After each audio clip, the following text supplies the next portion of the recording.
السلام عليكم ورحمة الله يا حبايبي، عاملين إيه؟ اللهم صل على سيدنا محمد وعلى آله وصحبه وسلم ونسمي الله. النهارده هنعمل إيه بقى؟ هنعمل عيش التورتيلا مع بعض بطريقة سهلة وبسيطة، ولا هنخمر ولا هنفرد ولا هنعجن حتى. طريقة سهلة خالص وكلنا نقدر نعمل. معانا الخلاط. أول حاجة معايا كوبايتين دقيق ونص معلقة سكر صغيرة ونص معلقة ملح بالمعلقة الصغيرة. أهو معانا كوباية، هنحط كوبايتين مية زي ما حطينا كوبايتين دي، هنحط زيهم كوبايتين مية اهوت. ادي اول كوبايه، وادي تاني كوبايه. نحط بقى ايه معلقتين زيت برضو من المعلقه بتاع الاكل اهي، معلقه. ادي تاني معلقه. هنحط نص معلقه الملح ونص معلقه السكر، وهننزل بالكوبايتين الدقيق نخلونهم طبعا، دقيق معدد الاغراض اهوت.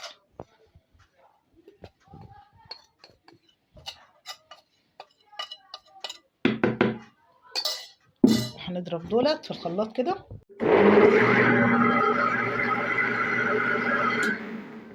اهو بقى بالشكل ده كده اهو. ضربته في الخلاط.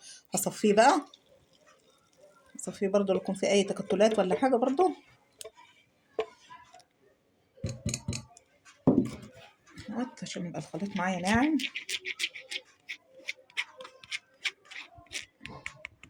بالشكل ده اهو. هنعمله على طول، هنروح بقى على عين البوتاجاز على الطاسه، ومعايا منديل بس مدهن زيت خفيفه خالص اهيت. معايا طاسه ما كلش بتلزق، معايا المغرفه كده ايه بالشكل ده اهو، بالشكل ده كده. وعلى ايه نار متوسطه الاول اهي.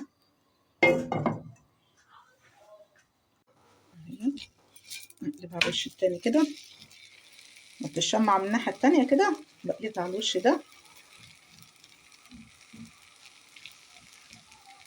اهو.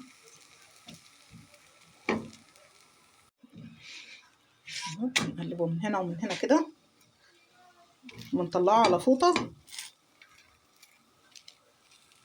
بالشكل ده. ما اسهل منه، سهل، ولا بنبطط ولا بنحطه في فرن ولا اي حاجه، تعملوهم في 5 دقايق وانت واقفه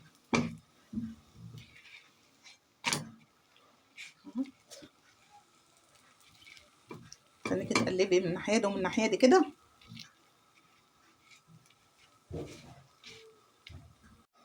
ما بيسيب من الجناب كده بتاع الطاسه اهو. قلب على طول.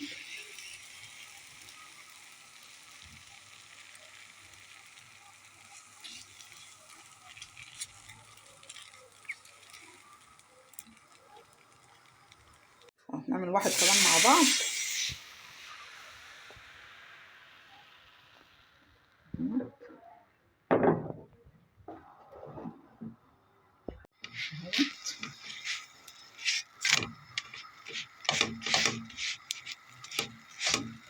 ما شاء الله بيشيلوا جميل ازاي.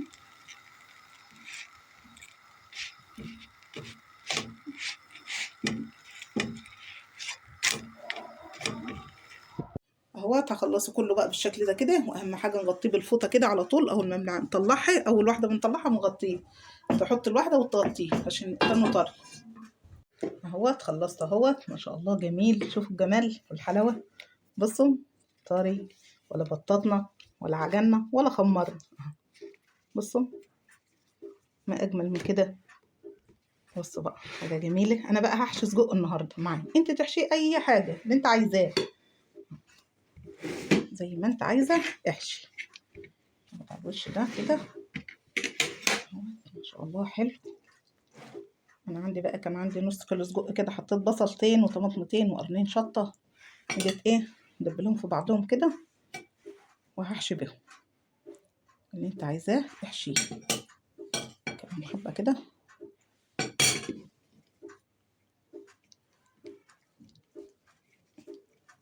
بالشكل ده. وعلى بقى طاسه وهنعمله، بس نخلص حشو الاول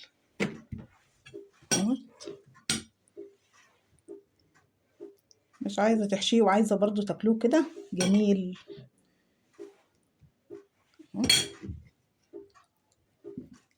حمرت برضو بطاطس وعملتها سندوتشات كده جميلة برضو.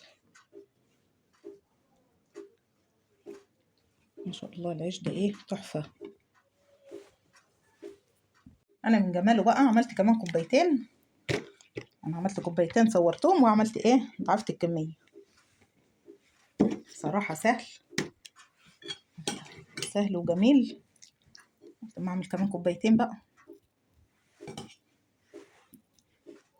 او خلصت حشو بالشكل ده اهوت على طاسة بقى على النار او جريل الموجود اعملي عليه. لو طاسة حتى ألمونيا مش هيخسر ويانا. حطينا سقطتين معلقتين زيت بس كده صغيرين، وهننزل بيهم مطرح ما احنا قافلين من الناحية دي كده. هنخلي الناحية دي على الطاسة كده ناحية تحت اهو. حطيتهم بالشكل ده كده. نحط القفلة اللي ناحية اللي احنا قافلين ده خليها تحت كده اهي. نجيبها ايه حاجة نقلبها اهو. خلي اللون الذهبي الأصفر الجميل ده. بصوا خلاص نطلعه بقى. خد اللون الذهبي ده جميل. وخلصنا السندوتشات اهي ما شاء الله احلى من بره 100 مره. هيت لو بتجيبها من بره هتجيبها بقد كده ما شاء الله. عملناها اقتصاديه وعلى قد ايدينا ولا تعبنا فيها ولا عجن ولا خمر ولا اي حاجه. سهله وبسيطه. استنوني في فيديو جديد. يلا ما تنسوش بقى تعملوا لايك. عايزه لايكات كتير مشاهديني وحبايبي. تشتركوا في القناه. والسلام عليكم ورحمه الله.